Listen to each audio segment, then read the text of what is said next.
পৃথিৱীখন ধ্বংস হৈ গৈছে। মোৰ নামটো কৰোণা নহয় কৰোণা। তই কি ক'ত বিখ্যাত সকলো জনা আছে মই। মাত্ৰ এইবোৰ তহঁতি ইয়াত পেলাব নোৱাৰা বুলি কৈছে নোৱাৰা। ছোৱালী এইবোৰ আমি ইয়াত নেপেলাই ক'ত পেলাম? তই আকৌ কোন? তাৰ দেখোন একেবাৰে বেকা চাউনি। বুঢ়ী মাৰাক চিনি পোৱা নাই। একেবাৰে তই গাল ৰঙা পেলালি। ৰ'ব এইটো আমাৰ জীৱন দা। জীৱন দা নমস্কাৰ মোৰ নাম জীৱন দা। জীৱন দা তোৰ নামটোহে দিবা। নামটো তোৰ মৃত্যু হ'ব লাগিছিল মৃত্যু। এইবোৰ মেনেজ কৰিবলৈ তোমাক পইচা দিছিলো তেতিয়াহ'লে এইবিলাক লেখা কি হয়? এইবিলাক তই মানে পইচা লৈহে ইয়াত জাবৰ জোথৰ পেলাবলৈ আহিছ। নহয় ভুল কি নহয় পাখণ্ড হয়। তহঁতি ইয়াত জাবৰ জোথৰ পেলাব নোৱাৰা বুলি কৈছে নোৱাৰা। আগতে ইয়াত এই নদীত কিমান মাছ আছিল তহঁতি জাননে? পাৰে পাৰে কিমান চৰাই আছিল তহঁতি জাননে? পানীও মিঠা আছিল। কাপোৰ ধুলে এবাৰতে চফা হয়। আজিকালি আকৌ দৰিকণা এটাও দেখিবলৈ নাই।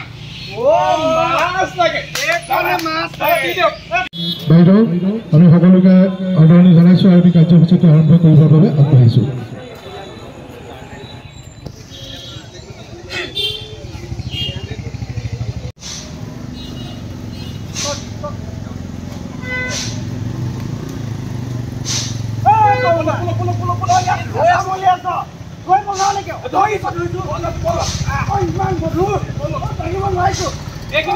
আজি ভাই মন চাই দিম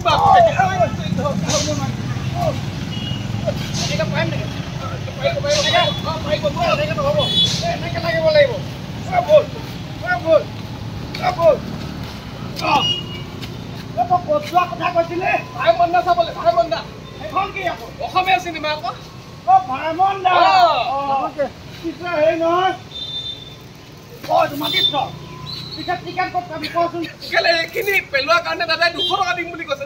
কোন দাদা? কেলে আমাক পেলাবলৈ কোনে দিছে? আমাৰ দাদা 200 টকা দিব। 200 টকা দিব। টিকেটটো কাটি ধুনীয়াকৈ গুচি যামগে আৰু ৰখো এইটো কথা কলি তাত 200 টকা দিব তই চব মানুহকে চিঞৰি শুনাই দিছ নেকি? 200 টকা চব বয়সত থাকে। কথাটো বহুত গুৰুত্বপূৰ্ণ গম পাইছ নাই? এনেকে চবৰ আগতে আমি চিঞৰি ক'লে নহ'ব নহয়।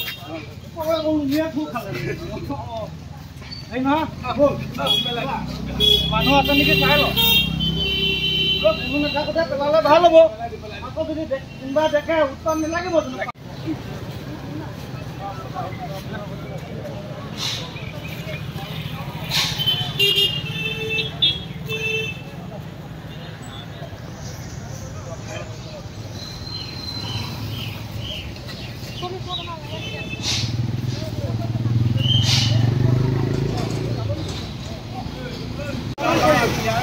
ব্যৱহাৰ কমাবলৈ চেষ্টা কৰিম।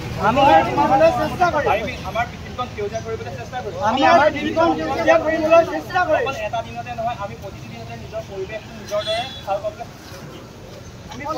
নিজৰ পৰিৱেশটো ভাল কৰিবলৈ। ধন্যবাদ। মাজুলী জিলাৰ উপায়ুক্ত মহোদয়, অতিৰিক্ত উপায়ুক্ত, আমাৰ ডিএফঅ ছাৰ,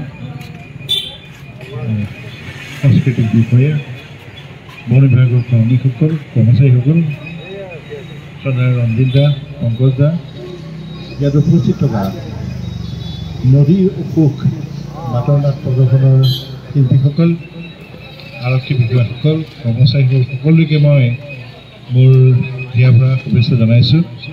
আজি এটা অতি গুৰুত্বপূৰ্ণ দিন, বিশ্ব পৰিৱেশ দিৱস। সমগ্ৰ বিশ্বত আজি পৰিৱেশ সচেতনতাৰ উপলক্ষত বিভিন্ন কাৰ্যসূচী গ্ৰহণ কৰিছে।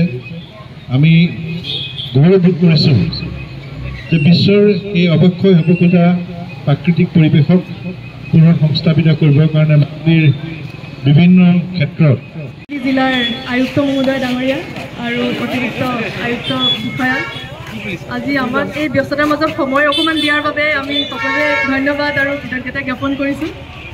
আৰু লগতে আমাৰ বন বিভাগৰ ডিএফঅ ছাৰ আজি এই অনুষ্ঠানটিত আমাক সহায় সহযোগিতাৰে সকলো বৃক্ষ বিতৰণ অনুষ্ঠানটি সুকলমে হৈ যোৱাৰ বাবে তেখেতকো আমি অতিশয় কৃতজ্ঞতা আৰু ধন্যবাদ জ্ঞাপন কৰিছোঁ। আৰু এই অনুষ্ঠানটি অনুষ্ঠিত কৰোঁতে যদিহে কিবা ভুল ত্ৰুটি ৰৈ গৈছে আমাৰ ফালৰ পৰা, তেতিয়াহ'লে আমি সেইবাবে অতিকৈ ক্ষমাপ্ৰাৰ্থী। ইমানেই কৈ আজিৰ অনুষ্ঠানটি সমাপ্ত হৈছে বুলি মই ঘোষণা কৰিছোঁ। ধন্যবাদ।